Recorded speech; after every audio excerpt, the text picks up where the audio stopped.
Hey there, it's CJ Willie and I'm back with episode number 4 in Let's Talk About 1984 Donruss. If you haven't watched episodes 1, 2, and 3, you can check them out by clicking on the links in the description below. You can also find them on my channel under the playlist Let's Talk About Baseball. In today's episode, I pick up from where I left off in episode 3 by covering the next 50 cards in the set numbered 111 to 160. Included in today's spotlight are 4 Hall of Famers and 2 other superstars who might make the Hall of Fame one day through the Veterans Committee. Speaking of Hall of Famers, let's get started right out of the gate. The first Hall of Famer in this episode, Steve Carlton. Lefty was a first ballot Hall of Famer in 1994. He finished his 24-year career with 329 wins, 4,136 strikeouts, and a 3.22 ERA. He was named to 10 All-Star teams and won the Cy Young Award 4 times. Terry Kennedy. Terry's father, Bob Kennedy, was a part-time infielder and outfielder for the White Sox, Indians, and Orioles during the 1940s and 1950s. Bill Madlock. Mad Dog won 4 batting crowns over his 15 major league seasons, with the last one coming in 1983 when he hit .323.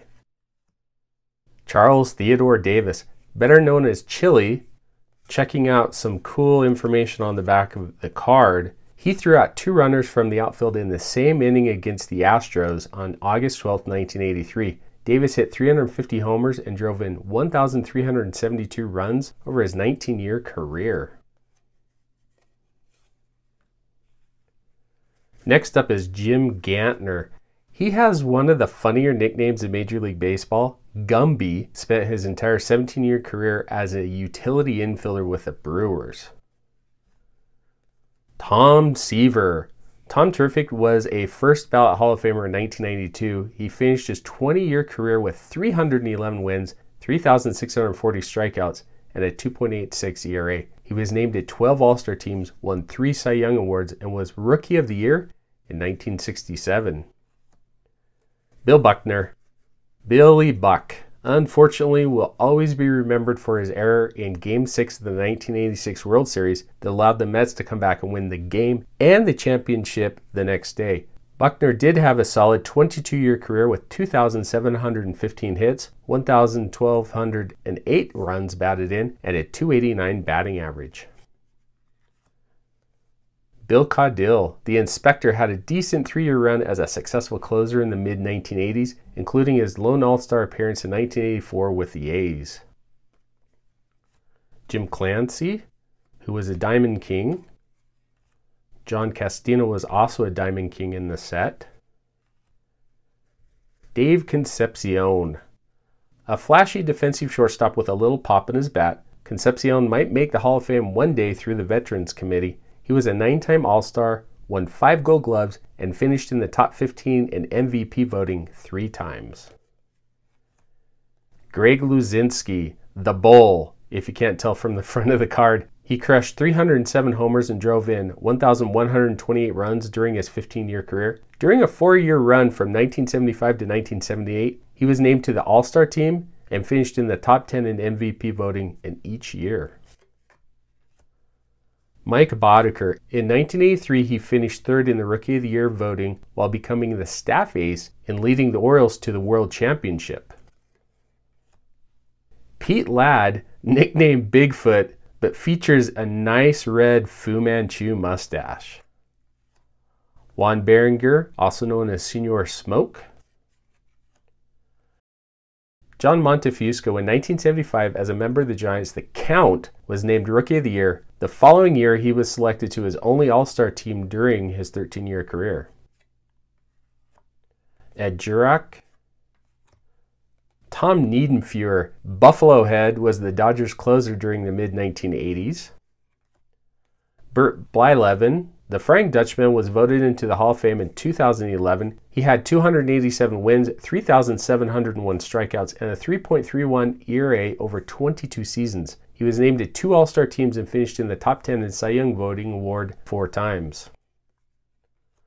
Bud Black, currently the manager of the Colorado Rockies. Black won 121 games over a 15-year career with the Royals, Indians, and Giants. Gorman Haymuller. Dan Schatzeder. He logged innings with 9 different teams over his 15-year career as a lefty specialist. Ron Jackson. Tom Hankey, Ricky Carter the Terminator. He was an underrated closer during his career, despite racking up 311 saves over 14 seasons with the Rangers, Blue Jays, and Cardinals.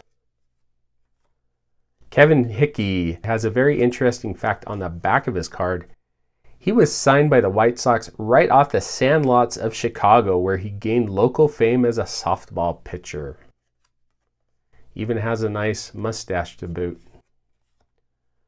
Mike Scott, he was the ace of the Astros pitching staff from 1985 through 1989 when he was named to 3 All-Star teams and won the Cy Young Award in 1986.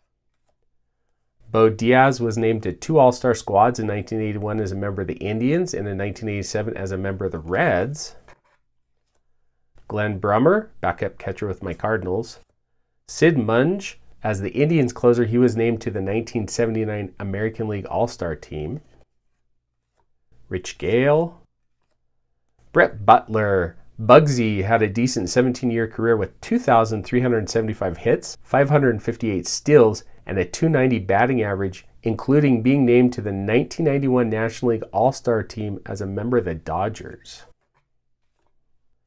Brian Harper, this is his rookie card. He bounced around as a utility player until becoming the Twins starting catcher from 1989 to 1993. He was a key cog in the Twins' run to the World Championship in 1991.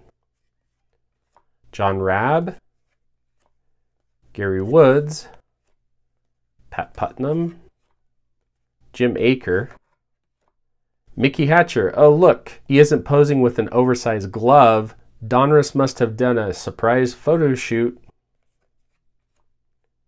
Todd Cruz, Tom Tellman, John Walkenfuss.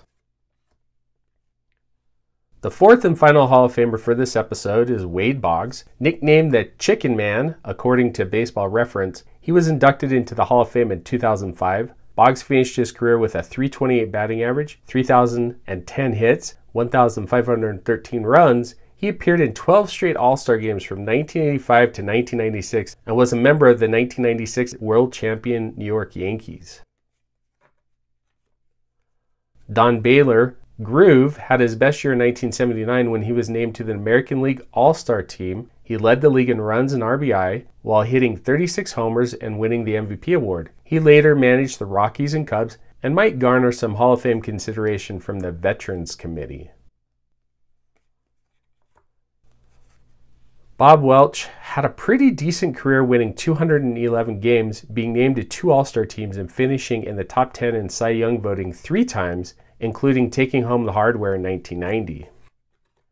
Alan Bannister, his claim to fame was being the #1 overall draft pick by the Phillies in the 1973 amateur draft.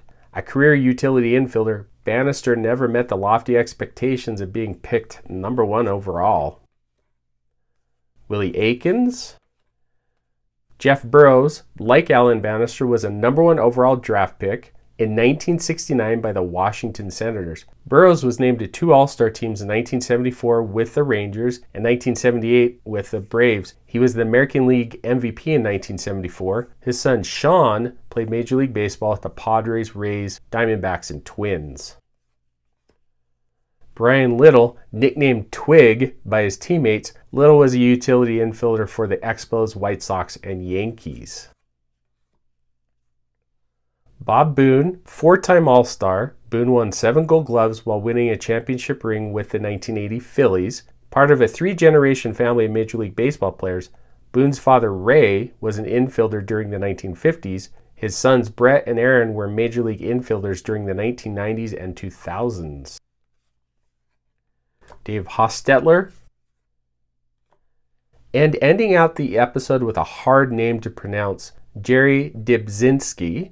Nicknamed Dibber by his teammates, he was a steady defender for the 1983 American League Western Division champion Chicago White Sox. He has quite the mustache, which makes him one of 26 players featured in today's episode with a 1980s upper lip caterpillar. And that will close out episode number 4. Tune in next time for episode number 5 when I'll talk about 3 more Hall of Famers and a few more All-Star players. Anyway, I hope you enjoyed the video. If you did enjoy it, please click on that thumbs up button and share this episode with your friends. Make sure to subscribe and update the notification icon to catch episode number 5 of Let's Talk About 1984 Donruss. Thanks for watching.